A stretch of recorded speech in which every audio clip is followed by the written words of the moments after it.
Sometimes when you're buying cars, we just overlook luxury cars. We just overlook them. And this is one of them that I've just simply forgot about.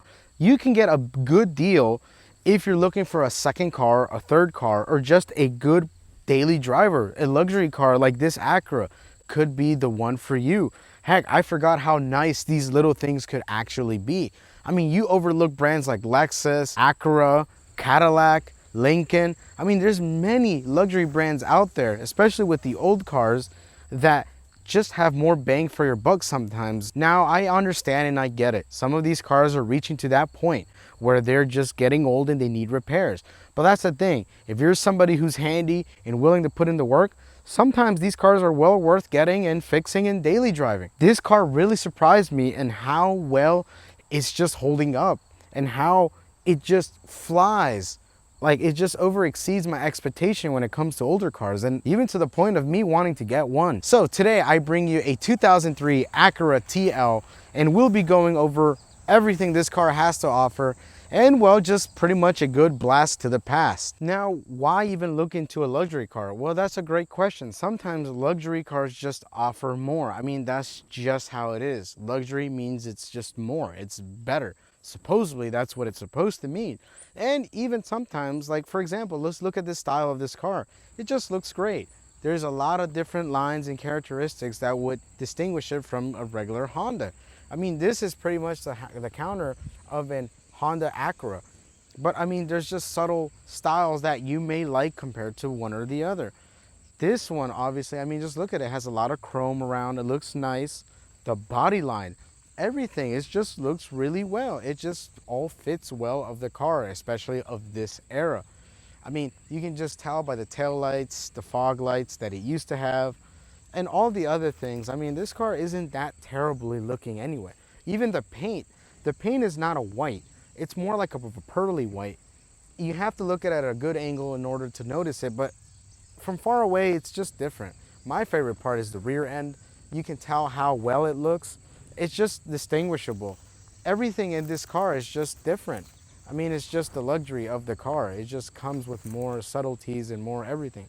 But the style isn't terrible. The wheels being alloy, and overall, the car is just not bad.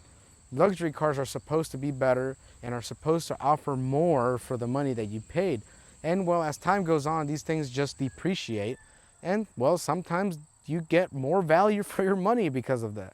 Now, being that this is a luxury car, I have plenty of space to feel comfortable in here. It's not terrible. I mean, I'm 5'4" and I have plenty of space and plenty of everything to feel nice and comfy in this car. Because it's a luxury car, we do have leather seats that are power control, and they're also heated seats. So we can also have our luxury in the winter. We can have our nice heated seats. It has power windows, power locks, you know, the basic stuff. And the material in this car isn't bad. It's durable. It has a lot of plush and leather, and everything in here doesn't feel terribly off. I mean, now they're warping a little bit because of the age and the heat that's been beating on this thing for many years now, but it's still holding up well. I mean, it's not complete cheap plastic either, but it's still here. Not fully cracked, but it's here. The nice thing that I do like about this interior is the design. This is so early 90s or late 90s, 2000s. They have all this nice little wood trimming that are on the door panels and even here in the center console. The interior is just driver focused, you know, everything is all towards the driver. And as the passenger, you only have your vents and, well, your lonely power window. You have plenty of space to put things in here, like your side storage for your door panels. Here inside, the center console isn't terribly small. We have enough room to put stuff in here. We also have a 12-volt cigarette charger that is located right in here. We can also move the center console forward or back depending how we have our elbows positioned. So that's also a nice touch and nice extra feature. Cup holders have this nice little presentation, and when you push the button that's right up on top, ever so elegantly, you can see the cup holders in there. We have a little tiny space container here under the radio We have a little tiny tray here that you can put coins, and it also shows you another 12-volt cigarette charger port. We have a little tiny container there for coins, I guess you could put in here. Even the doors have a little tiny ashtray, which again you could use for coins, or I don't know what tiny things you'd like to put in there. The glove box is again mediocre during this time. It isn't very big. They're never big enough, actually. Just enough to barely just fit this in here. But that's all the space that you get. The nice interesting thing is here in between the radio and the climate control, you have this nice little tiny Acura little storage unit where you can hide your little credit cards or business cards. Heck, even a pen. You can hide something in there. It looks like it's a tray for a CD player or something, but no. And it looks odd without it, so hopefully you find one that still has it in there. I don't think they would lose it anytime soon, but if it's missing, then I wouldn't be surprised. It's just very odd without it. Looking at the center console, we do have our climate controls. It has the automated feature, which give or take, it probably doesn't work well as a house AC unit or anything like that, but we still have it there. It's digital. And right underneath that, we have our radio, which, I mean, it's just our basic infotainment center, which we just have FM, AM, CD player, and cassette player. So there's still hopes for a Bluetooth connectivity between you and your phone. The steering wheel is not terribly off. I mean, it's normal for this time. The dash is okay. It looks fairly well for its time. And even the little infotainment screen center there, I mean, it still displays some good info for the car and your mileage and stuff like that. We have our basic sunroof up here. We have our lights and your sunglasses container and holder, stuff like that. So it's pretty cool in here. You get a lot of nice things for this Aero, for this Acura. Now, sitting back here, as you can imagine, is the same treatment how it is in the front. It's luxury back here. We have the leather seats, which are very comfortable. It's like couch-like. You know, I can really relax and be back here because it's like a couch. We do have spacing. For example, we have a storage space here in front of this chair and another one in the driver's chair. We also have these little tiny ashtray containers in each door, so you can use it for whatever reason or for whatever purpose you need it for. We have another tiny little thing right here in the center. It's just a little tiny door flap. You can just put other small things in there. What we do have too, which is pretty cool, is the vents. Now, the funny thing is that it's only a vent and it has a close and shut off. That's all it is. It doesn't have anything else. It doesn't have a climate control, nothing. It's just an on and off switch. The cool thing though, we have this nice center armrest, which we can put our cups or drinks or whatever you would like to put in here. And if you look in here, we have a little tiny door compartment, so that way you can have access to your trunk. That way you put in a broom or a mop, anything that's long. That way you don't have to put down the whole chair or the whole seat down. You have an option to do that as well, which is pretty cool. I also discovered that this also has a Bose sound system because I can see the subwoofer back here in the center, which is located right there. And so it's not terrible. The sound system is pretty good for, you know, whatever this was back in the day, but it's nice that it includes one. So we have a subwoofer that just sticks out here in the back for that premium sound. Now, looking at the space back here, it is very big for this car in general. It's just big. You have plenty of space to put anything back here. Now, on this side, we have access to our jack and we have access to the tools. On the other side, we have a nice little cubby spot in order to be able to put things in there or whatever the case may be. And we also have this hook. This hook is super interesting because when you lift it up, well, you have access to the spare tire that's back here. And it's nicely tucked away. Now, this hook also has another purpose because here on the actual tailgate, we have a little space for you to just stick that hook in and it lifts the whole compartment up. So that way you're not fighting and trying to get the tire out and holding this with your head or just pulling the whole thing out and making it more complicated. So this is not in your way and you can get the spare tire and all the other tools out of the way. Driving this car is comfortable. The suspension is a little bouncy, but it's soft. It's really soft. Being inside of this car, you don't really feel that much of the bumps. It's a smooth ride. It really is. You could have a hard day at work or whatever and this car be here working. It just, you know, it will work. I wouldn't have a complaint with it. Car steering is really well. I mean, you imagine it's a power steering system, a hydraulic one, but it handles well. There's no complaints or nothing like that. It'll move wherever I need it to move. The body roll isn't terrible in this sedan. It works fine.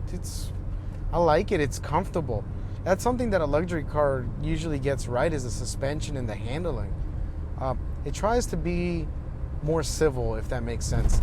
It handles more, it can take more, and without putting too much strain on you. There is wind noise in the cabin, but not as much compared to an economy car. It's not so drowning and annoying in here that you can't have a conversation, but it is noticeable. You can tell it's here. And I mean, any car you'll pretty much hear it, but in here it's much more improved than that of a Civic. It's quieter.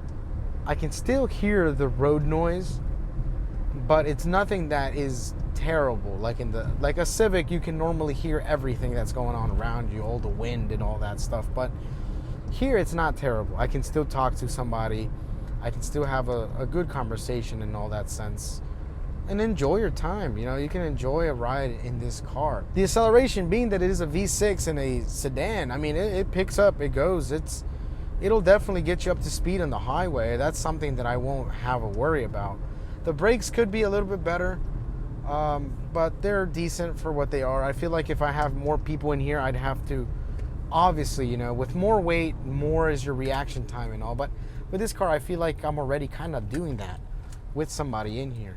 But then again, this car may need maintenance and just love in general. And I mean, that just may be the way. Even if you put all new system in here, I just think that's just how this car is just going to be. The visibility is great, being that this is a Honda. Hondas have great visibilities. You don't have an issue with that, looking around, knowing what's around you. You know, you have great visibility in these cars, and that's the great thing about them. And all the information for the fuel economy and the motor spec and all that horsepower goodness, I'm going to put it all here so that way you can have a glance and know what you're to, you know, expect with this car. But driving one of these definitely is much more comfortable than that of an economy car. I do like this. It is very nice and comfortable. Fix the AC in this thing, and man, you wouldn't want to be in a rush. It's comfortable with the seats that I'm in, the acceleration, the handling. It's fine. Like, it's gonna be a lot better than that of an economy. Like I said, it's just great. Now, if you're used to like Mercedes-Benz quality and BMW, obviously this is still gonna be that of a Japanese car. But for those that haven't experienced it, it's gonna be that of a different level. You know, it's like when you buy an iPhone and then you wait 3 years to upgrade, and you're like, wow, the speed, the colors, all of this. That's what this is. This is exactly what it feels like. I wouldn't have any issues or nothing like that in this car. It's just a great pleasure to drive. Now, common problems that this 3.2 liter V6 engine has are, well, one is a transmission that is known for having transmission problems. Drives fine at the moment, whether it's the original or not. That's something that you will have to check, make sure the fluids are okay and that people aren't beating it. Because that's what happens when you beat up on a transmission and stuff like that. They just go out. Another thing that goes wrong is the front wheel bearings. Those tend to go out. The disc brakes and stuff like that, they warp. So get a good quality disc brake and make sure, you know, you're up on time with the maintenance with that. Coolant leaks, things that, you know, just you have to be mindful of watching to make sure the hoses and all the other stuff are okay. Timing belt tensioner, apparently that goes out. I guess it's not properly built well, that it can't handle that much revolutions, I assume. And the serpentine belt and stuff like that are the common problems. So those are things that you would need to watch out for. Things like struts and other stuff that you would need to look into. But these are some of the common problems that this 3.2 liter V6 engine just has. Now, is this a really good budget car? Yes and no. If you're really handy with tools and are willing to learn or take this as a project, then yes, because in the long run, you will learn good skills on how to repair something, or heck, you'll just learn something very useful. So that way, when you feel like you can't handle the repair, but you take it to somebody, you'll know what they're talking about. But on the flip side, if you're not willing to accept the fact that this is an old car and things are just going to break in general, and you're not willing to put in the work and you just want to give up soon, well, then this car might give you more of a headache than it actually will be as a bargain.